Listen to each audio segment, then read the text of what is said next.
Okay, so thank you all again for being here. Really excited for this employer meetup session, resumes that stand out.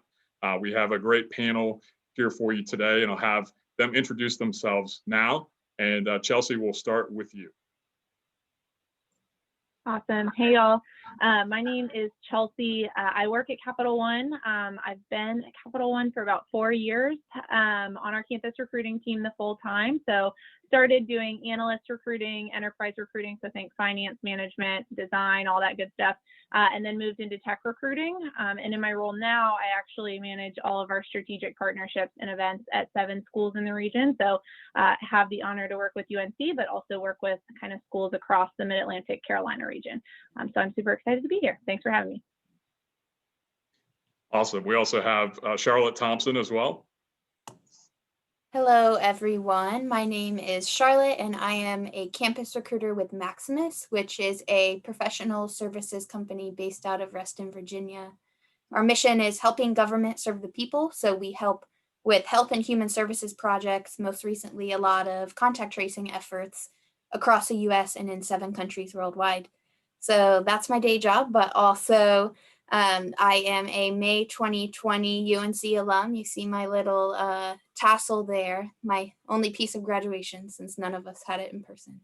More hopeful for the 2021 grads, but we'll see. But yes, that's about me, Maximus and UNC 2020 grad. Great. And Katie Marino as well. Thanks for being here. Yeah, thank you guys. My name's Katie. I am the campus recruiter for Northwestern Mutual. So I have been in this role for a little under a year. I actually transitioned from teaching 1st grade to being able to work with awesome college students like you. So I am primarily responsible for recruiting and taking potential interns through our interview process. And so I really work on the eastern side of North Carolina. So thinking Greensboro to the coast.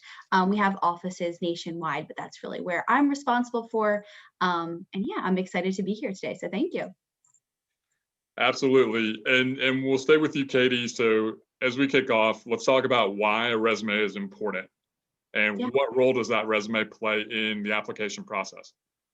Absolutely. Great question. So I think all of us are passionate about resumes, right? It's something that we work with all of the time. I think pretty standard is it's a recruiter or hiring managers or a company's first glance at you, right? So we see that most times before we actually get to meet you. And so I think it's so important to highlight your experiences and how it aligns with the roles that you're really interested in. From the recruiter lens, right? We have our specific lenses on in terms of what roles we're looking to fill and how your experiences and you align with that role. So I think if you look at it through that perspective too, it really helps you just be intentional with what you're including on that resume. And I also think too, it's helpful for both sides, right? It's helpful for us to learn about you and to see if it's a good fit, but it gives you that chance to really tell your story to a recruiter or hiring manager before you can get in front of them. So hopefully that went in depth enough. Oh, that's great. Yeah, I mean, we're definitely going to talk more about that. But I think that piece about the opportunity to tell your story is key for sure. And Chelsea, can you speak more to why this is important, why the resume matters, and how what role it plays in your application process? Yeah, absolutely. And Katie, I would echo everything that you just said. So I will double tap ditto those things. I think oftentimes because we probably haven't met you in person yet, that's really a good place for us to understand not just your professional experience, which don't get me wrong, that's super important, but also some of your extracurriculars. So where are you spending your time, your quote unquote free time, which I know many of us did not have in college, but are you doing things like student government? Are you involved in Greek life? Are you doing research? And I think sometimes students think those things aren't as important when they're applying for jobs, but really you're learning a lot of transferable skills that you can bring to the industry in those extracurriculars. And so that's a really great place for us to understand what you're passionate about and what's going to drive you. So I think it almost just digs a little bit deeper into some of those personal parts of you too, versus just hey, you interned, that's awesome, but what else is there about you? It helps us understand who are you as a well-rounded student. Definitely. And Charlotte, what about for you all? Yeah, so just to, of course, like Chelsea said, I wanted to echo both Katie and Chelsea, but a piece that Katie touched on that I definitely wanted to emphasize was it's not only a run through of your experiences, your professional and your extracurriculars, but is also a way for you to tailor those experiences into the role that you're applying for at my company. So I know that's something that we're definitely going to emphasize. I know all three of us will, and Jonathan too later, but it is a way for you again to take those experiences, read our role, pick those words or those themes that you find that are important, and make sure that we can see that those experiences are relevant to that role and to our company. Definitely. And kind of to expand on that, what are some specific things that you notice that make a candidate's resume stand out for your organization? Are there specific things that we kind of touched on some of these things already, but other things that stand out? So for Maximus in particular, definitely a public service minded person. So someone who is wanting to give back to their campus community, to their local community, to the larger community, whether that's through government or other means to do that. But just more generally speaking, not just to Maximus, um, I think a recruiter can absolutely tell very quickly when you have quick put your resume in for a lot of places versus you're really passionate about this role and you have edited that wording to fit ours. Not to say you have to start from ground zero for every role, but pick those words or those themes that you think are really important. And then I can absolutely tell instantly when I'm reading one of those resumes. Yeah, that quick apply button's really tempting for some of those sites beyond like Handshake that we use. Um, really good points. What are things that stand out for you all, Katie? Great, Charlotte. I love that point, especially thinking about how it's very obvious to tell when somebody has been intentional with their resume, and it's something as an applicant you might not think would come across, but definitely taking the extra 5-10 minutes to go make sure that you're aligned with the role. Spot on.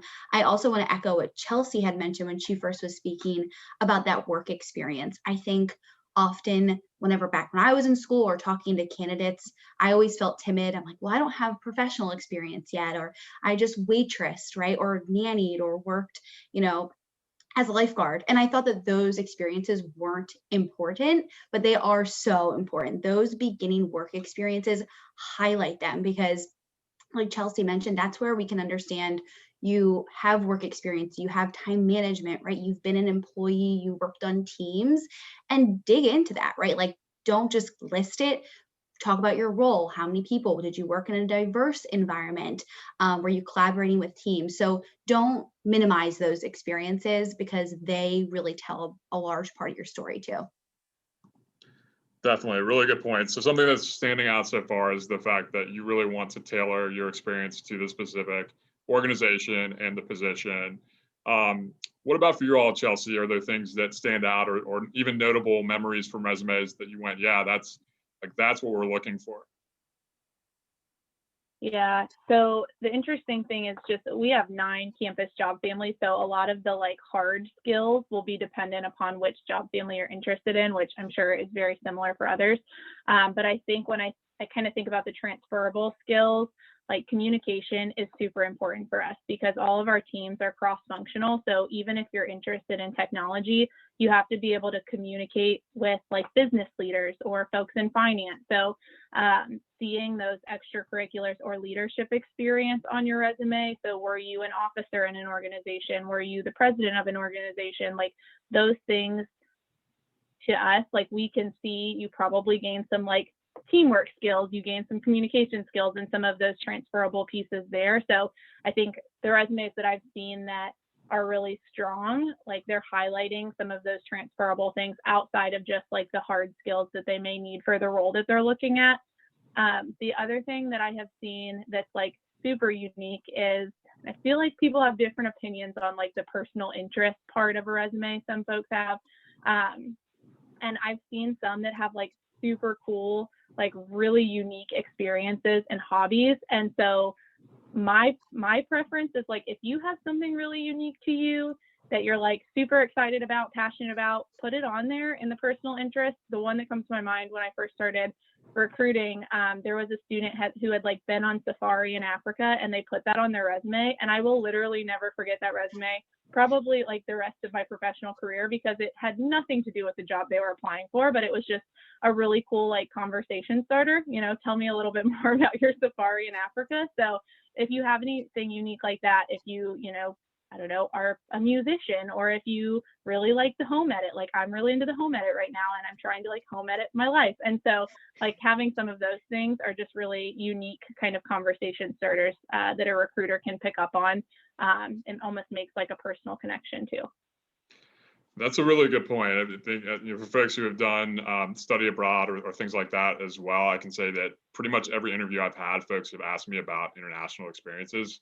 Like you were saying, Chelsea, whether it was directly relevant to the position or not. So with that in mind, just have something ready to tell. One of the common questions I've gotten for that is, what did you learn from those experiences? Those types of things, if you're talking more about it. So that's a great thing to feature, but also to be ready to talk about. And then something else that you said, Chelsea, that I think is really important, is that piece about showing the transferable skills. So like with communication, that you're featuring that and you're demonstrating it. So you have that in your descriptions to say, here's how I demonstrated this through the different roles that I had to show your results, the value added. So that's great. Yeah, so Chelsea, we'll stay with you and moving into talk to us about how diversity and inclusion is important to the culture of your organization, and how can candidates demonstrate an inclusive mindset in a resume or a cover letter? Yeah, that's a great question. So I'm assuming similar to Charlotte and Katie, diversity and inclusion is super important at Capital One. And I think a lot of companies, including us, you know, we have business resource groups, also known as employee resource groups, which are really great opportunities for associates of, you know, kind of similar backgrounds to come together and, you know, network, create those kind of little pockets of community, but then also for folks that maybe don't identify as those, you know, identity groups, to learn a little bit more about kind of the experience of those associates, again, kind of network and connect with folks that may be different from them. So those groups are super important. But I think outside of that, one thing that I've been really excited and energized by is at Capital One, our team is a diversity, inclusion, and belonging team. So having that addition of belonging and just making sure that, you know, yes, we're being thoughtful about the diversity of our organization, while at the same time wanting to make sure that all associates feel like they really belong at Capital One. And so, you know, through formal events, through networking groups, things like that, we see those really play out in real time. And to your question about how to stand out in a resume, I think Katie hit the nail on the head earlier and kind of highlighting, if you have had any experiences working on diverse teams, highlighting that, like sharing how you've learned to communicate with folks who maybe communicate differently than you. I think the study abroad experiences, Jonathan, that you mentioned is a really great place to highlight some of those things, because like naturally in a study abroad program, you're probably engaging with, not just other students from different backgrounds, but also faculty, staff, just like local folks in those places. And so I think that also feels like a really great place to highlight some of that experience. Absolutely. Charlotte, what about for you all? Yeah, so like Chelsea said, something that's definitely at the core of Maximus, at all that we do, just by the nature of the work that we do, it's something that has to be important to our employees for us to succeed and for us to grow. Definitely a place with everything going on in the past year that I think Maximus grows day by day, with the staff that we're bringing on, with the initiatives that we're implementing. And with that being said, it is a huge, huge goal for our campus recruiting team to bring on diverse talent and to bring on people that are passionate about diversity, equity, and inclusion and belonging, like Chelsea mentioned. So something, again, that grows every day at our organization, which I know it has for a lot of others. And then with the how do you make that stand out in your resume and cover letter piece, talking about like clear examples where this is a place where I was part of a diverse group, I helped to build or change or form a diverse group. But also too, I think, I know you didn't ask for interviews, but we always have to touch on it. talking about why that is important to you and maybe how you could see yourself growing in that mindset and why you think it's really important to you to be placed in an environment where that is very important.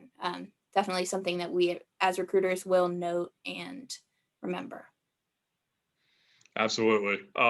Yeah, thoughts to add on that, Katie? Yeah, both Chelsea and Charlotte hit the nail on the head, right? I think most companies at this point are really putting a lot of energy and emphasis on diversity and inclusion. ERGs, I know, are something that we've had for a long time, but recentering and making sure that everybody's involved in the conversation. So not just people who are opting into those councils and groups, but also having monthly conversations with our entire firm, just to make sure we're all aligned and people have this safe space to share how they're feeling, share how they're thinking.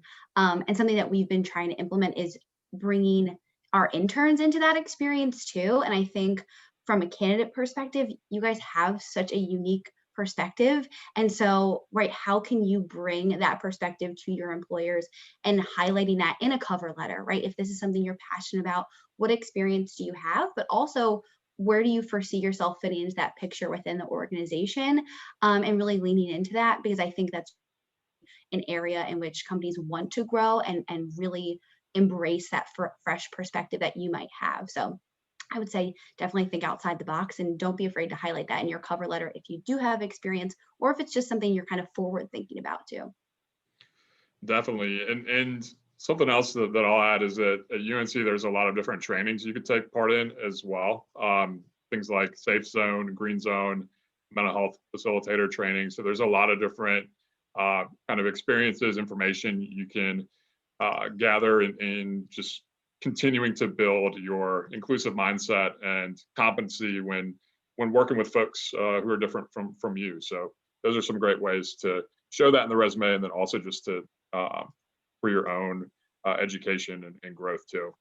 Well, this is a really good point in our conversation to open things up to you all. So really curious about what questions you have. You have a great opportunity to get the insight of our employer partners today. So feel free to bring those questions now in the chat, specifically to resumes. And while you're bringing those questions, I'll ask one more to keep us going. So given that that most recruiters scan the resume quickly during the initial screening, what advice do you have for students regarding sequencing of content on the resume? And Katie, we'll start with you. Awesome. So I think that logistically, like having your education, graduation date, contact information at the top, that is kind of a side tangent. I see Chelsea and Charlotte shaking their heads like, having your contact information at the top, knowing when you graduate, first and foremost, that's where our eyes go searching for quickly, because we're looking, right, if it's an internship, maybe a specific graduation date that we're looking for, trying to see if you're looking for something part-time, full-time, right? Helps us get in that logistical mindset of what role you might be a fit for while we're scanning the rest of your resume. And then I personally believe, I know there's mixed opinions, but reverse chronological order. So your most recent experience at the top, along with leadership experiences, and then working its way down to the farthest experience that you had in the past. So that's just my perspective. Great. And Charlotte, what about for you? So I agree with all that formatting. Make sure we know who you are, what school you're going to, when you're graduating. Definitely the reverse chronological as well. Then this isn't exactly about sequencing, but just check 172 times that everything is formatted perfectly. Like your bullets are spaced well. Especially if you use like a preloaded Word template, sometimes it'll get a little wonky. Make sure it looks good and nice there. Of course, I'm type A, so I say that, but also if you don't want that small thing to be the differentiating factor that a recruiter may think, oh, they're not very detail oriented for this role. So make sure that you're double, triple checking on that formatting. And then, yes, everything that Katie said about the order. Absolutely. I mean, you're exactly right, Charlotte, because it could be that folks are having to split hairs on the search committee between you and another candidate. And I know from being on search committees in the past, like one example I was working at a different university and had somebody apply and they put the wrong university in the application, and that it's unfortunate it happens, but those are the types of things that you can definitely prevent, like you're saying. So yeah, Chelsea, what about other things related to that piece as well? Yeah, I'll echo what Charlotte and Katie said. The other thing I'll add, and this is to Charlotte's point, this is like a super easy thing that I think most people know, but then I tell people and they don't know.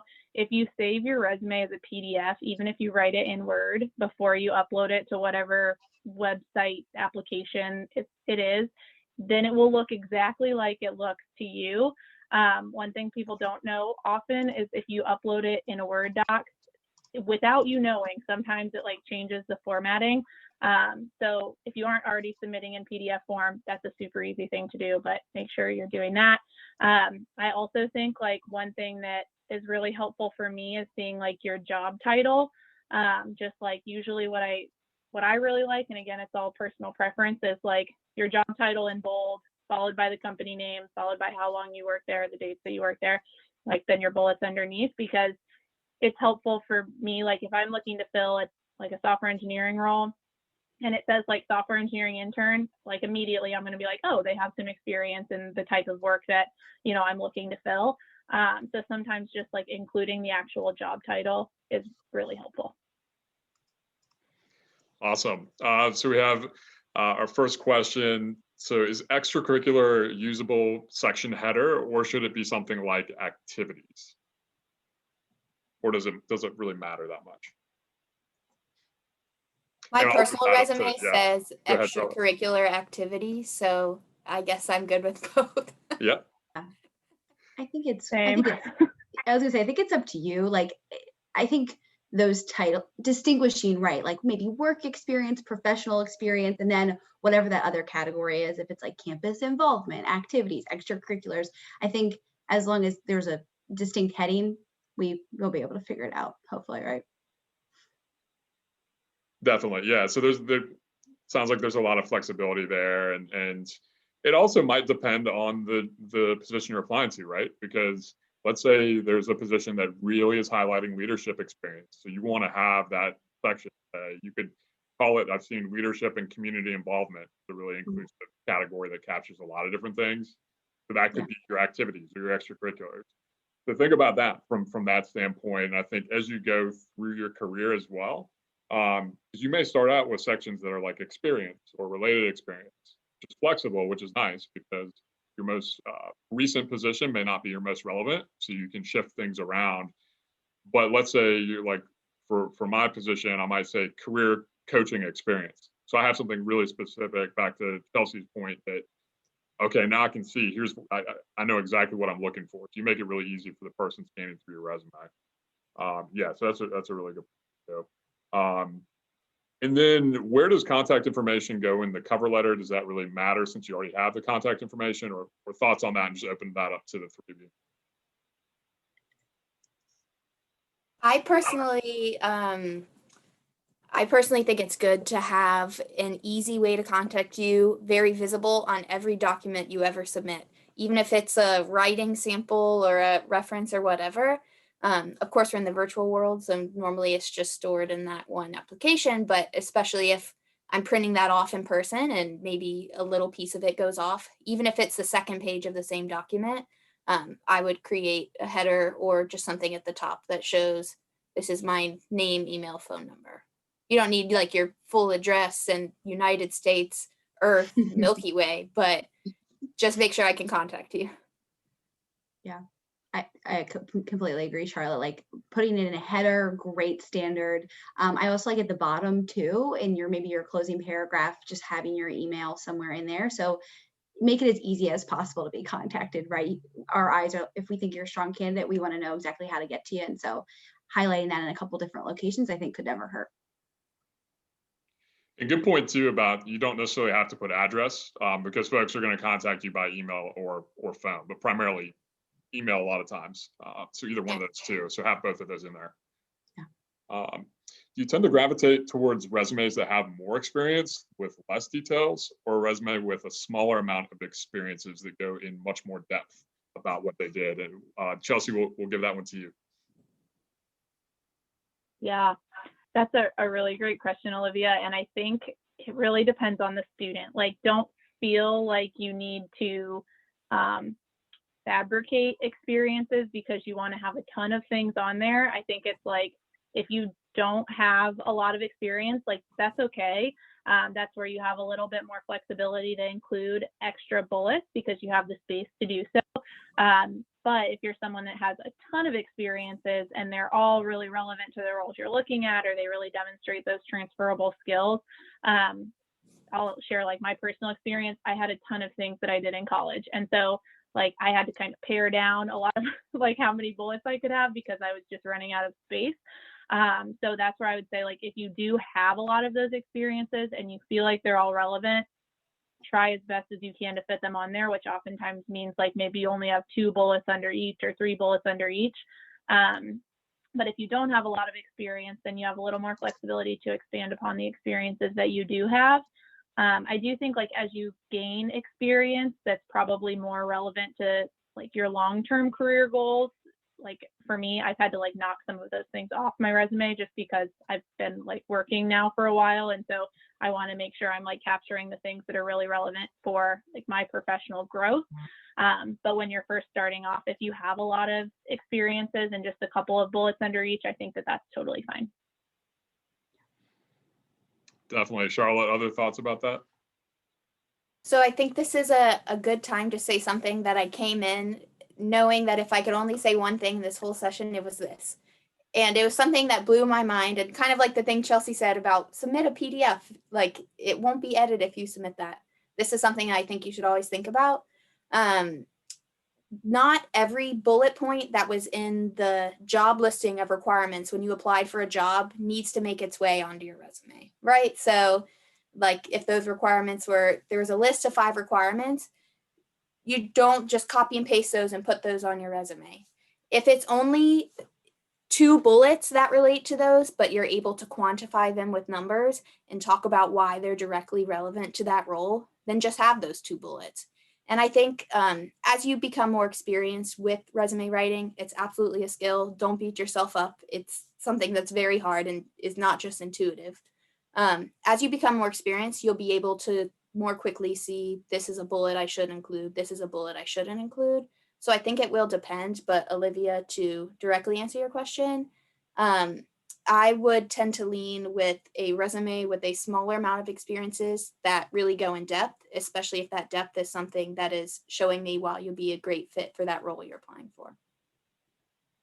That's a great point, because then you don't have to necessarily read in as much to what that position was, right? If you don't know exactly, like in some cases, you might know exactly what they were doing in that role, but that's not always true. So that's helpful to, I think, keep in mind too, is that you want people to be able to really picture what you did since they weren't necessarily there. Katie, other thoughts on that? I think exactly aligned with both Chelsea and Charlotte said that if you have an experience that's aligned with the role, make sure you don't leave that off, right? Keep that at the top of your resume or in chronological reverse. Make sure you include that. And especially if it was a role where you had added value, right? You want to keep those bullet points in there rather than just skimming those parts out to put more experience. So Charlotte, to echo, I agree. I think if you have relevant experience, highlight that first and foremost. I've also seen people have a category, like let's say, Chelsea, you mentioned in college having a ton of involvement that you want to capture on there somewhere, doing like a smaller section that was like campus involvement with bullet points underneath, like 2-column bullet points that shows that you were involved on campus, but it's not really relevant to the role you're applying to.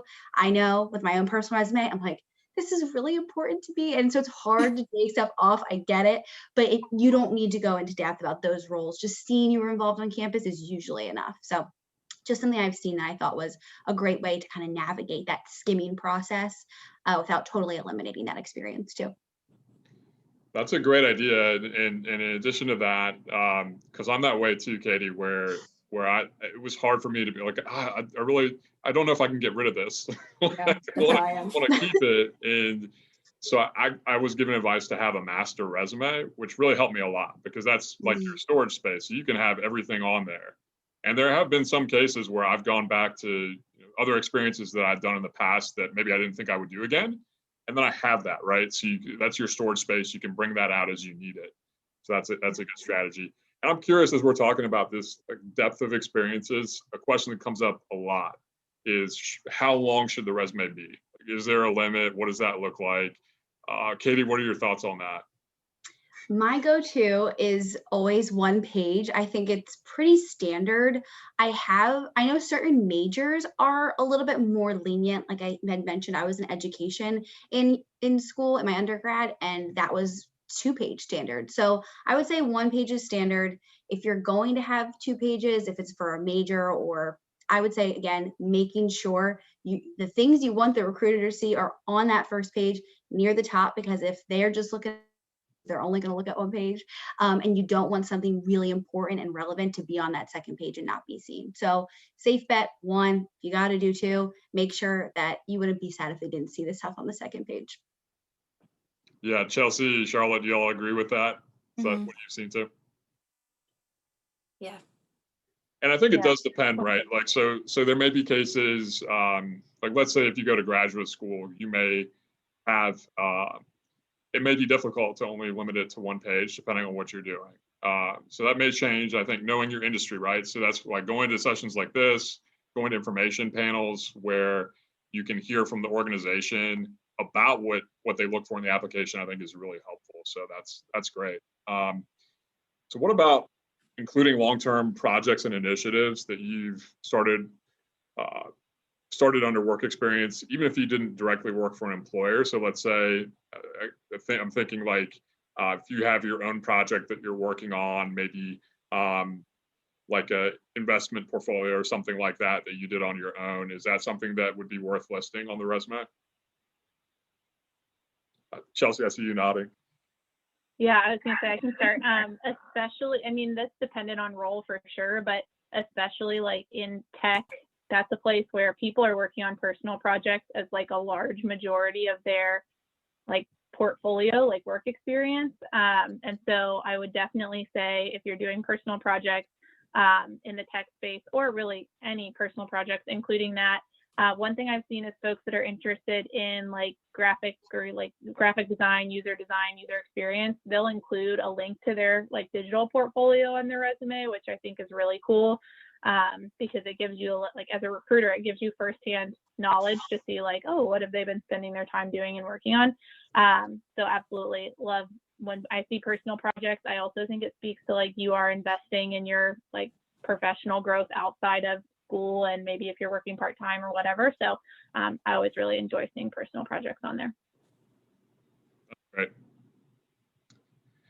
Yeah, and I think, related to that, things like LinkedIn Learning or other trainings that you can do on your own to show initiative. I don't know if y'all know, but so you have it by being a UNC student, you have a free LinkedIn Learning account. And Use it. I didn't know I had it, and then I didn't have it anymore. it's like one of those hidden gems, yeah, that's out there as being a UNC student. And you can learn to code, like you can go through and learn different coding languages. There's Excel trainings, all kinds of different things that you can work on. So that's another thing that you can feature too. Yeah, really, really good question. Okay, so great questions coming in. So we have one about how can you make your resume stand out even when you don't have related career-specific professional experience, but you're trying to gain it? This is a really important question that comes up all the time because oftentimes it can feel like I'm trying to break into this field and I need experience from the job description saying I need this experience, but to get the experience, I need the position. So how do you feature those transferable skills, right, to make yourself stand out as you're breaking into a field? I want to go back to what Chelsea was saying earlier about kind of going back to the basics, right? Those communication skills or leadership skills, or a big thing that I've seen and I think some people do a really good job of is showing your willingness and ability to learn and to try new things. So showing opportunities where you put yourself out of your comfort zone. You may not have those direct hard skills, but we always say that those soft skills are the ones that are the hardest to learn and impossible to teach. So showing where you have those, and showing those ways where you're trying to maybe build some of those hard skills that you might not have had direct professional experience with. So through LinkedIn Learning or other personal projects like that. Definitely. Katie, additional Yeah, I'll thoughts about that? add. Chelsea, Sorry, you can go. I'll I'll add on. add, like, okay, thanks, Katie. Sorry.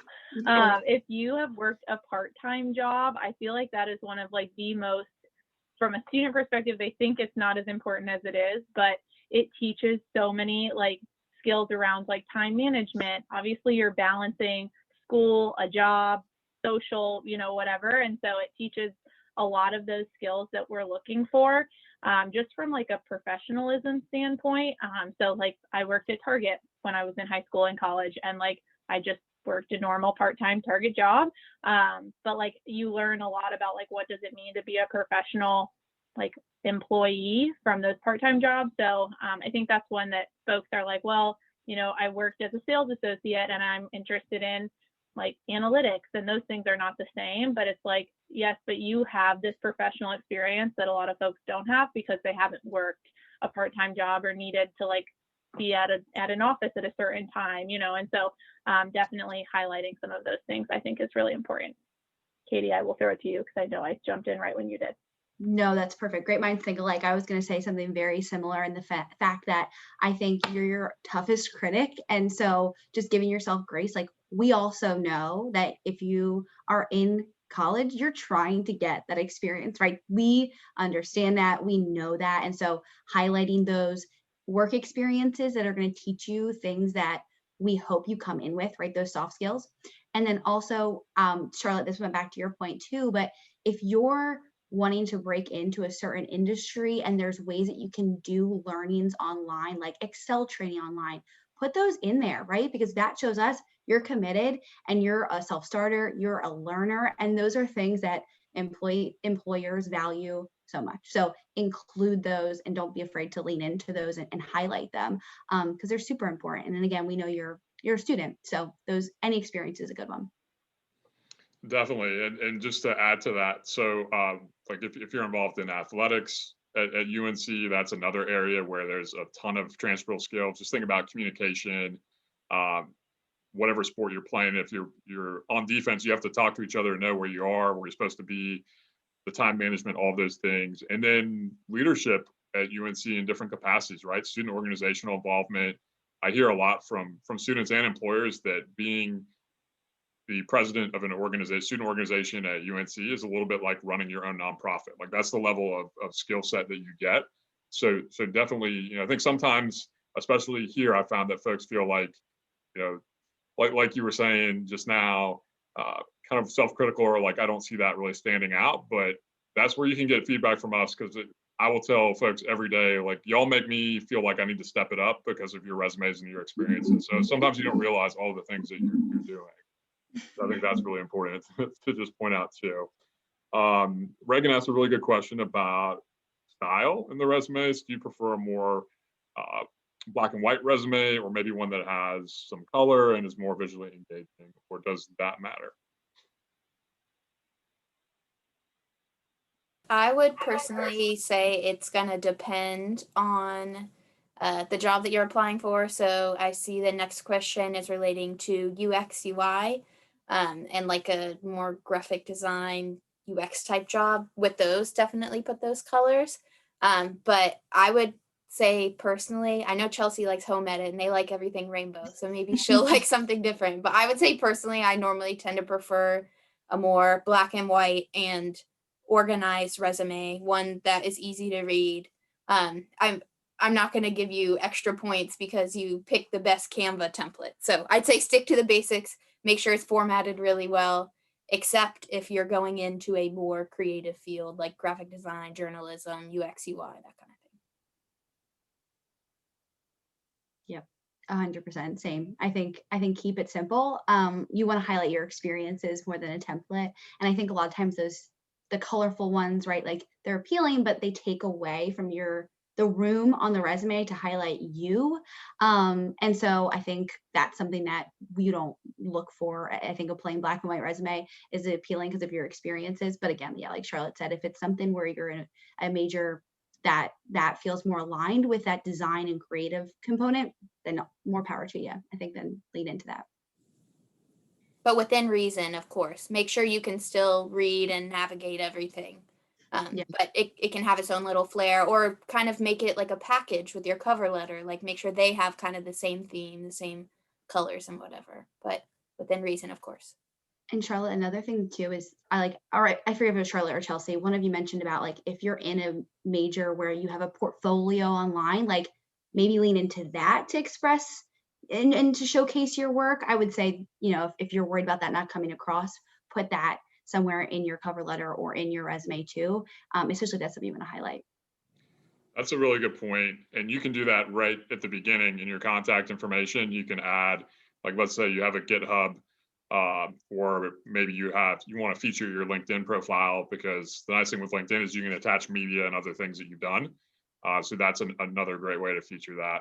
Yeah, really good points. It comes back to the skills that you're highlighting, and the experiences are your way to demonstrate your skills through those stories. But if it is a graphic or visual profession, then yeah, it makes sense to focus on showing and demonstrating some of those skills in the actual resume. And there's some great programs for that, whether it's like InDesign has some interesting style offerings, as well as Adobe has some really cool things you can do with video resumes and things like that. So there's actually trainings through the university libraries on those things too. So if that is of interest, I think stay in touch with folks in your field too, right? And kind of get a sense of what are some styles that people are using. But by and large, if it's not a sort of graphic visual design type of field, it's pretty standard, right? And that's kind of, I mean, we're looking for clarity. We're looking for something that we can get through really quickly. So those are things that are pretty important. And then related to that, and one of the reasons why sometimes folks will actually suggest not doing a more unique design, is that there are a good amount of companies that use applicant tracking systems to screen candidates in their resumes and cover letters. So what advice do you have for folks to get their resume and cover letter through an applicant tracking system, or get it ready for that?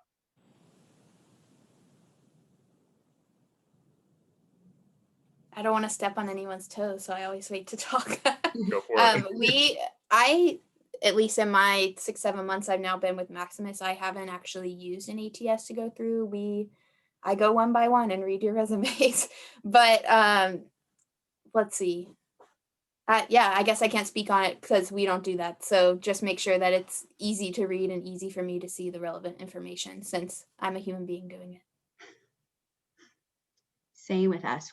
Our recruiting team looks at each resume that comes through, so we're not screening them. I would think advice that I had received previously whenever I was applying to jobs, it was making sure, again, you're aligning cover letter and resume with the job. I think that's your best way. But again, I can't speak too much on the employer side to that, just because we don't use them.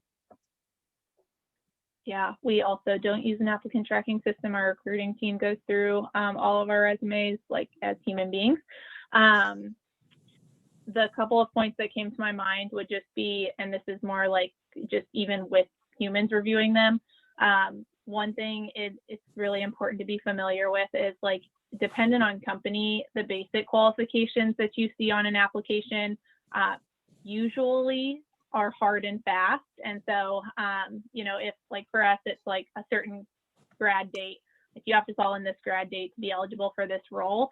And so I wish I would have known, because, like, there are some that you see where it's like, you need, 3 to 5 years of experience. Like, if that's in the basic qualifications for us, that's like a hard and fast. But if it's in preferred qualifications, there's some flexibility. So I think just something to be aware of as you're looking at roles in the future. Like, there's always some wiggle room of, like, if you don't have 3 years of professional work experience, if that's in the preferred qualification section, that's okay.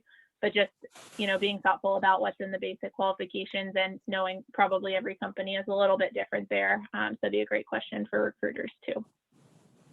Yeah, good points for sure. And if an organization does use applicant tracking systems, the big thing is kind of matching up the language, the key skills that they're looking for with the skills that you're bringing. So as you're analyzing that job description, that's really your roadmap for building out your resume and the cover letter too.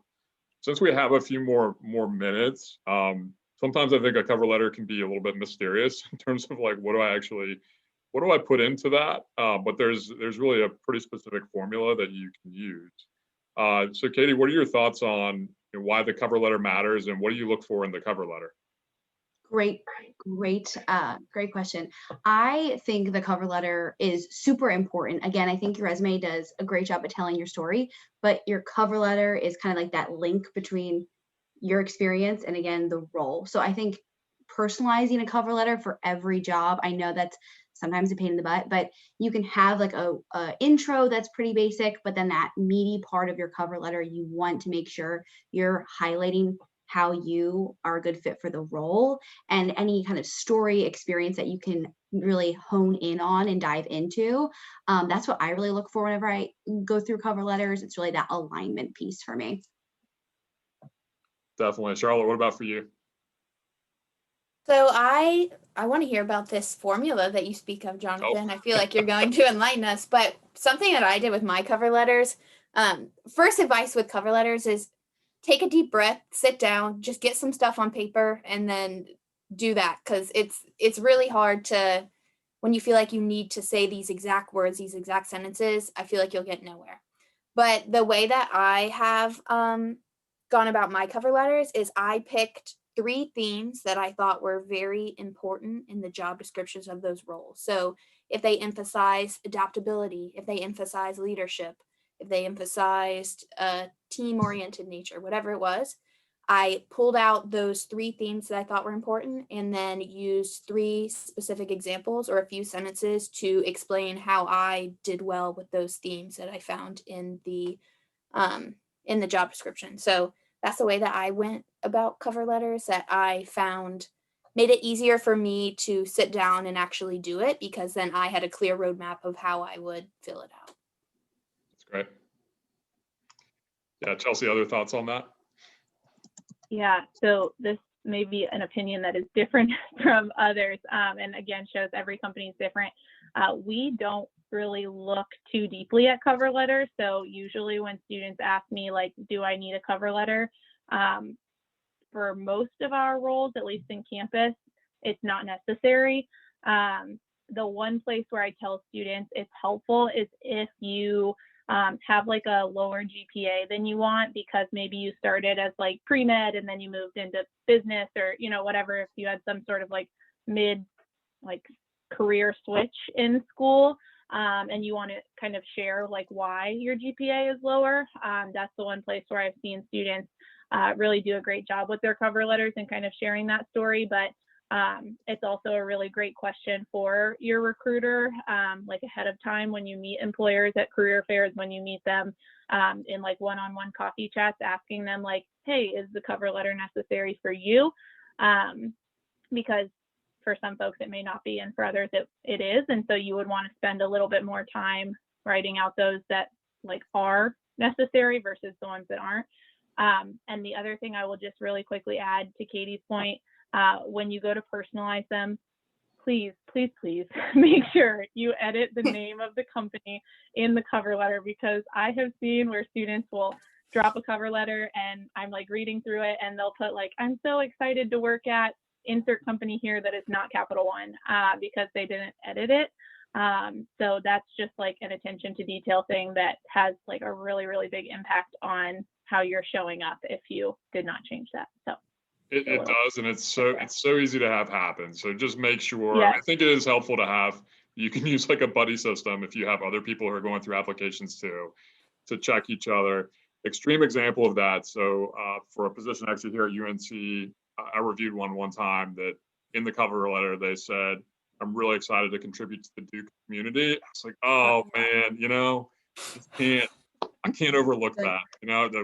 It's a small thing. It really doesn't have anything to do with your ability to do the job, but you just missed that detail. So kind of a funny example of what happened one time. But yeah, those are all really good points. And I think from a formula standpoint, so we do have a kind of a way of laying out the cover letter, similar to what Charlotte was talking about. There's not one way to do it, but components that I would definitely highlight that a lot of people forget or don't do is, why are you interested in the organization? So why this organization? It's a great way to show that you've done research about the organization. You can even follow up and say, really enjoyed our conversation at the coffee chat, and here's what stood out to me about the work that you do that really aligns with my goals and values, as well as the specific position, because those are going to be a couple of the first questions you get asked in any interview anyway.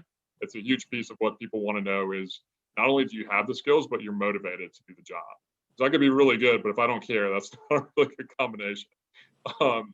And then something else that you can add in, whether it's in that first paragraph, or I think it's really nice at the end in the last kind of wrapping up the cover letter. So that first paragraph is talking about why the organization, the position, your background, and then you really get into the specifics around some of your skills and experiences. So telling some brief stories about maybe 2 to 3 stories that really highlight those key skills they're looking for. And then at the end, you can say something like, my communication, leadership, and problem-solving ability make me an excellent candidate, or would allow me to thrive in this position. Something like that, where you can really, again, highlight what those key skills are. So we have that in our career readiness workbook where you can take a look. You can also meet with our career peers or our career coaches to go over this one-on-one if you want somebody to take a look at that. So I think as we're wrapping up, I'm curious, starting with you, Chelsea, what's your final takeaway? I know Charlotte mentioned earlier that one thing she wanted to make sure that she imparted. Are there other things that we didn't get to, or anything else you want folks to take away from our conversation? Yeah, I feel like we've hit on so many really important pieces of the resume, which is awesome. I think the one takeaway I have, and this is going to sound kind of soft, but I think it's really important, is like, yes, your resume is this professional thing that you're going to submit to like get a job or an internship, but at the same time, like, you want it to be personal and you want it to really highlight who you are. And so, you know, making sure that like the voice of your resume sounds like things that you would say, like, yes, it needs to be professional, but really just making sure that, you know, when and if you are, you know, going to an interview, it's like, oh, this person is totally different than who I saw on the resume. Like, you want to make sure that it is the same kind of story that you're sharing. So while I think, you know, we all hit on the formatting is super important. You want it to look clean. You want it to look crisp. You also need to remember, like, the really important piece is going to be the content. And so just making sure that, you know, every experience you're sharing, you're really highlighting what differentiated you from maybe others who are in a similar role. I think Charlotte maybe hit on this, but like, we can read a job description. So if you're just putting like the job description bullets on your resume, that doesn't really tell me like, okay, then why would I choose you over someone else who also did that internship, you know? So making sure that you're highlighting like what differentiated you from others that maybe have similar experiences. Really good point. Charlotte, what about for you? I just wanted to reiterate what Chelsea said, because like I said, that was what I wanted to come in and say. But this is coming from the UNC grad in me, but use the resources. Hit up Jonathan, hit up UCS, go on LinkedIn Learning, because it's really expensive to sign up for after UNC isn't paying for it for you. Use all of these resources that you can while you can, and take the time now, because it's really going to pay off in the long run to use all these resources and then have this to bring with you after college. Really good points. Great points. Yeah, I was going to say the same thing. Definitely lean into the resources you have on campus, because when you graduate, you don't have them and you're left to like your own devices and YouTube and LinkedIn Learning, and some of those cost you money. So lean in when you're in school. And then my other takeaway is keeping your resume up to date as you're doing experiences. And so Jonathan, I think you mentioned like a master resume. I think it's important as you're in a job, in a role, and you're working, keeping a running list of what you're doing, because you do a lot, right? You do work every day, you're value added every day, but then you go to sit down and write your resume and you're like, what did I do? And you pull up the job description, and you're so much more than that. So if you have it kind of as a work in progress, then you can go back in, eliminate the stuff that's kind of redundant, dive into the things that you really want to highlight. But it's so much easier to do when you're in a role rather than reflecting on a role. So that's just hopefully a good takeaway.